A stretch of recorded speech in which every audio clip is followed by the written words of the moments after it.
नमस्कार मित्रांनो, सुस्वागतम. घरोघरी मातीच्या चुली या मालिकेच्या आजच्या भागामध्ये नाना हे ते पत्र वाचून सर्वांसमोर ऋषिकेशला म्हणतात की हो, तुझ्या शेतजमिनीबद्दल मला म्हटला. तर ऋषिकेश म्हणतो की काय नाना, कुठल्या शेतजमिनीबद्दल बोलतात तुम्ही? तेव्हा नाना म्हणतात की अरे असे काय करतो, काल जे पत्र तुम्हाला दिले वाचण्यासाठी त्या पत्रामध्ये तू असेच लिहिले होते की कुठे सिंहगड रोडला काही जमीन आहे आणि आपण त्या जमिनीमध्ये इन्व्हेस्टमेंट करूयात म्हणून. तेव्हा ऋषिकेश आणि जानकी एकमेकांकडे बघत असतात. तेव्हा नाना म्हणतात की अरे ऋषिकेश, ती जमीन आपण घेऊन टाकूयात. मी कालच तुला त्याबद्दल म्हणणार होतो, पण माझा मित्र आहे ना तिकडे, मी त्याला सांगितले होते विचार जरा आजूबाजूला विचारपूस करून पहा. तर तो म्हटला जमीन चांगली आहे, मग आपण घेऊन टाकूयात. तेव्हा ऋषिकेश म्हणतो की नाना, मी नक्की तुम्ही मी दिलेलेच पत्र वाचले ना? तेव्हा नाना म्हणतात की हो रे बाबा, मी तू दिलेलेच पत्र वाचले म्हणूनच तुला मी सांगतो. तेव्हा हे सर्व ऐकून ऐश्वर्या मात्र मनात म्हणते की माझे काम तर फत्ते झाले, कारण ऐश्वर्याने ते पत्र चेंज केलेले असते. तेव्हा ऋषिकेश म्हणतो की नाना अहो, मी तर तुम्हाला ते आणि तेवढ्यात शर्वरी आतमध्ये येते आणि वा, खरंच काय खमंग वास सुटला वहिनी पूर्ण घरात, आणि चला चला भजी खाऊयात म्हणून शर्वरी सुद्धा भजावर ताव मारण्यासाठी बसते. तेव्हा सुमित्रा म्हणते की हो, आपल्या शर्वरीचे नाक तर अगदी मांजरीसारखे आहे. तेव्हा शर्वरी म्हणते की हो, ही तर सारंगचीच आयडिया असणार. आणि तेवढ्यात सारंग गुलाब आतमध्ये येतात आणि काय भजी खाण्यासाठी सुद्धा सुरुवात झाली का असे म्हणतात. तेव्हा सारंग ते सर्व गिफ्ट्स हा गुलाबदादा बरोबर घेऊन आलेला असतो. तेव्हा शर्वरी म्हणते की हो बघ, 100 वर्ष आयुष्य आहे याला. सारंग म्हणतो की माझ्या अगोदर तू खायला सुरुवात केली आणि काय म्हणतेस की मला 100 वर्ष आयुष्य आहे ते.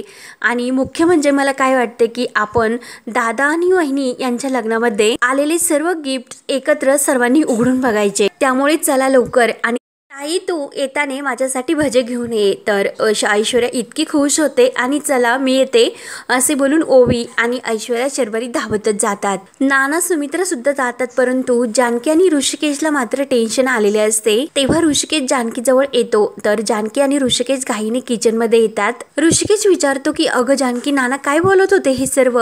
त्यांनी नेमकं कुठले पत्र वाचले? तेव्हा जानकी म्हणते की मला असे वाटते की तुम्ही जे पत्र दिले ते नानांनी वाचलेच नाही. नानांनी दुसरेच कुठले तरी पत्र वाचले. पण हे कसे शक्य आहे? नक्की काहीतरी समजुतीचा घोळ झाला असावा, कारण काल नाना जेव्हा आले तर त्यांच्याकडे बघून असे वाटले की त्यांनी तुम्ही दिलेले पत्र वाचले म्हणून. पण आता काहीतरी वेगळेच नाना बोलतात. तर ऋषिकेश म्हणतो की थांब, मी जरा त्यांच्याशी बोलतो. तेव्हा ऋषिकेश जायला निघतो तर जानकी पुन्हा अडवते आणि नाही, मला असे वाटते बहुतेक नानांनी ते पत्र वाचले असेल आणि सर्वांसमोर त्यांना बोलता येत नसेल, तुमच्यासोबत त्यांना एकट्यात बोलायचे असेल म्हणून आता त्यांनी वेगळा विषय काढला असावा. तर इकडे बाहेर सर्वजण इतके आनंदाने ती गिफ्ट्स उघडून बघत असतात. तर सारंग म्हणतो की अगं ओवी, दादा वहिनी कुठे, तू जा आणि त्यांना बोलावून घेऊन ये, त्यांची गिफ्ट्स आहे आणि तेच बघण्यासाठी नाही. ओवी धावतच किचन मध्ये येते आणि आई बाबा चला ना लवकर, तेथे गिफ्ट सुद्धा ओपन करायला लागलेत. ऋषिकेश म्हणतो की बाळा तू हो कुठे, आम्ही आलोच. तर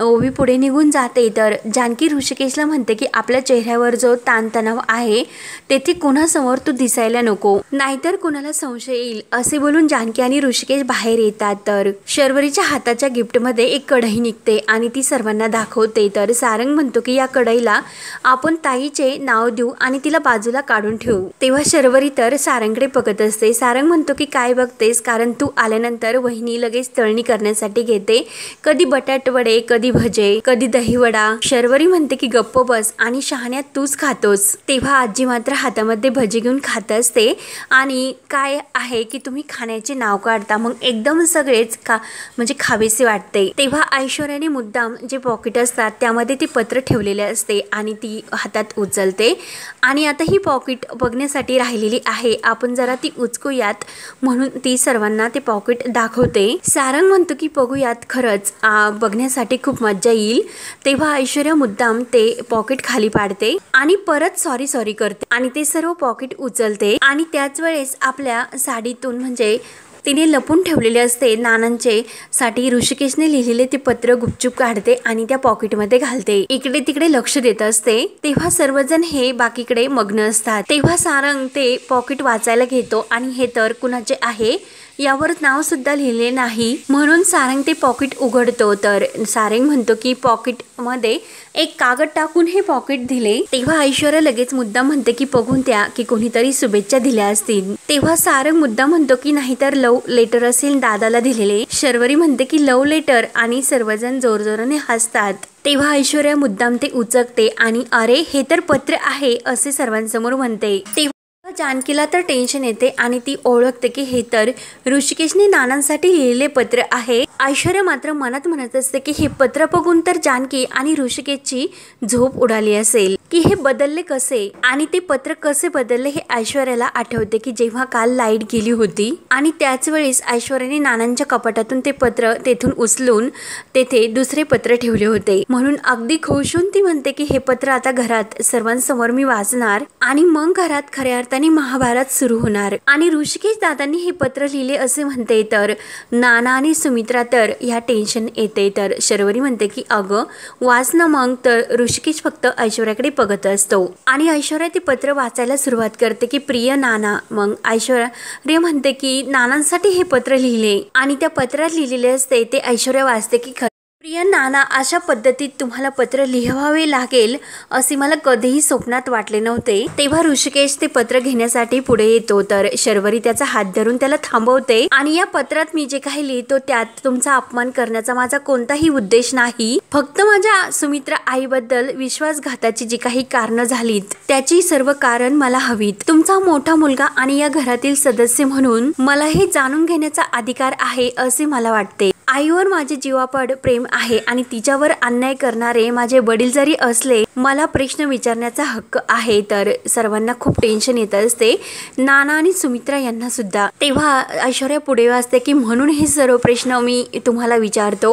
ऋषिकेशला खूप राग येत असतो आणि तो ऐश्वर्याच्या हातून ते पत्र घेण्यासाठी जायला निघतो.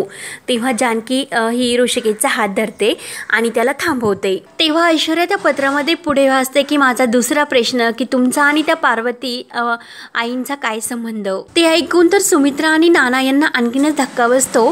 हिम्मतरावांच्या घरातील पार्वतीबाई आणि नाना तुमचा लग्नातील फोटो सारखा का फोटो आहे. पार्वती तुमची बायको आहे का. ते ऐकून शर्वरी आणि सारंग तर यांना धक्का बसतो. सारंग म्हणतो की काय मग हे सत्य आहे तर ते सत्य तुम्ही सुमित्रा आई आणि आमच्यापासून का लपवलेस. आणि या सर्वांमध्ये महत्त्वाचे म्हणजे या घरात सुमित्रा आईसारखी इतकी चांगली प्रामाणिक तुम्हाला सांभाळणारी बायको असताना सुद्धा तुम्ही एका परस्त्रीकडे का गेलात. या सर्वाची प्रश्नाची उत्तरं तुमच्याकडून मिळणे अपेक्षित आहे. मी आणि जानकी याबद्दल कुणाशी बोललो सुद्धा नाही. याची सर्वांची उत्तरं तुम्ही देताना याची मला आशा आहे. आणि विश्वास ठेवा की हे सर्व विचारताना मला खरंच खूप त्रास होतो. आपल्या वडिलांना असे प्रश्न विचारण्याची वेळ कुठल्याही वडिलावर येऊ नये, कारण मला हे विचारावे लागते ते कदाचित चुकीचे सुद्धा असू शकते. माझा झालेला हा समज कदाचित गैरसमज सुद्धा असू शकतो. तसे झाले तर मला आनंद होईल, पण जेव्हा तुम्हाला योग्य वाटेल मग त्या विषयावर आपण बोलूयात. तुमचा सुपुत्र ऋषिकेश. सारंगच्या डोळ्यात पाणी येते. सारंग म्हणतो की दादा काय हे. नानांना सुद्धा खूप राग येत आलेला असतो, परंतु नाना शांतच असतात. तर ऐश्वर्या मुद्दाम सर्वांसमोर ऋषिकेशला म्हणते की दादा असे पत्र तुम्ही नानांना का लिहिलेत. तेव्हा सुमित्रा म्हणते की छे कोणीतरी खोड काढलेली असावे आणि ते पत्र ठेवून दे. शर्वरी म्हणते की हो सारंग, तो पत्र बाजूला घे आणि टाकून घे, सर्व हा वाह्यतपणा आहे. तेव्हा सारंग म्हणतो की नाही शरू, हे पत्र मला बघून दे. याच्यावरचे हस्ताक्षर बघतो आणि ज्याने कोणी हे पत्र लिहिले असेल त्याला 14वे रत्न दाखवतो. सुमित्रा म्हणते की अरे सारंग, आपला ऋषी असे कशाला पत्र लिहीन, मी सांगते तुला, आणि चल दुसरे पॉकेट बघ. तेव्हा ऋषिकेश म्हणतो की नाही आई. तर सर्वांना आणखीन धक्का बसतो. ऋषिकेश म्हणतो की हे पत्र मीच लिहिले. सारंग म्हणतो की काय. तर ऋषिकेश म्हणतो की हो, नानांना हे पत्र मी एकट्यात वाचण्यासाठी दिले होते, पण मलाच माहिती नाही की हे पत्र येथे आलेच कसे. आणि नाना, या विषयावर मला सर्वांसमोर चर्चा करायची नव्हती. सुमित्रा म्हणते की अरे ऋषिकेश, काही कसा बोलतोस रे, तू हे पत्र नाही लिहू शकत. तेव्हा ऋषिकेशच्या डोळ्यात पाणी आलेले असते आणि तो सुमित्राला म्हणतो की आई, अगं तसे मला पुरावे मिळालेत. शर्वरी म्हणते की दादा, अरे तू बोलतोस हे, तू नानांवर सरळ सरळ आरोप करतोस। तेव्हा ऋषिकेश म्हणतो की हे बघ शरू, मी आरोप नाही करत, फक्त प्रश्न विचारतो। सुमित्रा म्हणते की अगं जानकी, हा काय बोलतोस, तू तरी त्याला समजावून सांग। तेव्हा जानकी म्हणते की आई, मला असे वाटते की नाना आणि ऋषिकेश यांनी आतमध्ये जाऊन बोलावेत। तेव्हा ऐश्वर्या म्हणते की सॉरी बहिणी, आणि आपल्या घरामध्ये सर्वजण मिळून आपण डिसिजन घेतो आणि कुटुंब कलह कौल तर आहे नाच। आणि हे बघा, हे जे काही प्रश्न आहे, जे काही आरोप आहेत, खूप गंभीर आहेत, मग आम्हाला सुद्धा कळले पाहिजे की खरं काय खोटे काय। तेव्हा सारंग आणि शर्वरी सुद्धा हो म्हणतात। तर शर्वरी म्हणते की हो, अगदी करेक्ट आहे। जानकी वहिनी, अगं काय आहे हे सर्व? तेव्हा जानकी म्हणते की शर्वरी वंश, ऋषिकेश खरे बोलतात। हिम्मत काकांच्या घरी जेव्हा मी त्यांच्यासोबत पहिल्यांदा गेले होते तेव्हा नानांचा ते एका बाईसोबत त्या घरामध्ये फोटो होता, आणि तो सुद्धा लग्नाचा। ही गोष्ट ऋषिकेशला सुद्धा समजली, आणि नंतर आम्ही चौकशी केल्यानंतर ज्या बाईबद्दल ऋषिकेश आता बोलतात, नंतर मी आपल्या घरात नाना आणि हिम्मत काका यांना बोलताना सुद्धा ऐकले। पार्वती आणि माझं नातं कुणालाही कळता कामा नये। सुमित्रा म्हणते की अगं जानकी, काय बोलतेस, असे काही नाही। ऋषिकेश पुढे येतो आणि आई, मला माहिती आहे की तुझा नानावर खूप विश्वास आहे, म्हणून तू ह्याच्यावर विश्वास ठेवत नाही, म्हणूनच तुझ्यासाठी माझा जीव तुटतो गो, कारण हा सर्व तुझ्या भावनांशी झालेला खेळ आहे ग। ऋषिकेशच्या डोळ्यात पाणी आलेले असते, आणि नानांना त्याच्याशी काही एक घेणे देणे नाही। आई यांनी दुसऱ्या कोणत्या जरी बाईशी लग्न केले, तिच्याशी त्यांचे संबंध सुद्धा आहेत। इतकी वर्ष तुला अंधारात ठेवून तुझा विश्वासघात ते करत आले, इतकी वर्ष त्यांनी कुणालाच कळून दिले नाही, आपल्या सर्वांना सुद्धा नाही। नाना, कोण आहे ती बाई? नाना बोला, मला उत्तर हवे। का तुम्ही माझ्या आईला इतक्या वर्ष फसवत आला? नाना, मला उत्तर हवं। सुमित्रा तर डोक्यालाच हात लावते, आणि नाना तर काहीच बोलत नसतात। ऋषिकेश म्हणतो की ही पार्वती कोण आहे, मला नाना उत्तर द्या। तर लगेच सुमित्रा ऋषिकेशच्या हाताला धरते आणि एक सणकणी कानामागे देते। सर्वांना तर खूप मोठा धक्का बसतो। ओवी तर घाबरूनच आतमध्ये निघून जाते। तर सुमित्रा सर्वांसमोर विचारते की काय ऋषिकेश, मिळाले का उत्तर? आणि पुन्हा जर तू नानांना हा प्रश्न विचारला तर तुला तुझ्या आईचे मेलेले तोंड पाहायला मिळेल। तेव्हा ऋषिकेश म्हणतो की आई, जानकी, शर्वरी, सारंग तर खूप रडत असतात, आणि यापुढे हा विषय या घरामध्ये कोणीही बोलणार नाही अशी चेतावणी देते। तेव्हा नाना म्हणतात की सुमित्रा, तर सुमित्रा नानांच्या हाताला धरून आतमध्ये घेऊन जाते। सारंग ऋषिकेशला समजवायला जातो, आणि शर्वरी सुद्धा। तर ऋषिकेश कोणाचे न ऐकता रूम मध्ये निघून येतो, तर घाईने जानकी सुद्धा त्याच्या मागे येते, आणि ऋषिकेश असे म्हणते। तर ऋषिकेश म्हणतो की जानकी प्लीज, तू माझे सात्वन करू नकोस। आईने मारले याचे वाईट मला वाटते, कारण इतक्या वर्षात तिने साधी चापट सुद्धा कधी मला मारलेली नाही, पण त्यावरून सुद्धा मला जास्त वाईट वाटते की तिच्यावर होणाऱ्या अन्यायाचे। नानांनी तिचा विश्वासघात केला तरी सुद्धा ती नानांच्या वागण्यावर पांघरून घालते। एकतर ती हे सत्य मानायलाच तयार नाही, आणि दुसरं म्हणजे हे कळून सुद्धा ती नानांची अब्रू राखण्यासाठी आपल्याला। तर जानकी म्हणते की मला असे वाटते आईंना ऑलरेडी नानांचे हे सत्य माहिती होते। ते ऐकून तर ऋषिकेशला धक्का बसतो, आणि हा भाग येथे संपतो। पुढील भागामध्ये नाना सर्वांना बोलवतात आणि सर्वांसमोर सांगतात की आज ती वेळ आलेली आहे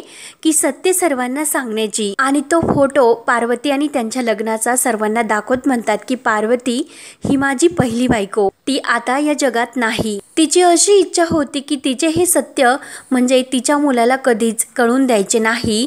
तेव्हा नाना हे सांगताना खूप रडत असतात। तेव्हा ऋषिकेश विचारतो की नाना, कुठे आहे तो मुलगा आणि कोण आहे तो? तेव्हा ऋषिकेशला नाना म्हणतात की अरे ऋषिकेश, तूच आहे तो। नाना सुद्धा खूप रडतात, पण ऋषिकेशच्या पायाखालची जमीन हलते। सर्वांना तर आणखीन जबर धक्का बसतो। तर ऐश्वर्या मुद्दा म्हणते, ऋषिकेश दादा म्हणजे सुमित्रा आईंचा सावत्र मुलगा? ते ऐकून तर घरातील आणखीन सर्वांना खूप जबर धक्का बसतो। पुढे काय काय होत राहणार हे पाहण्यासाठी आपल्या चॅनलला नक्की सबस्क्राईब करत रहा। धन्यवाद।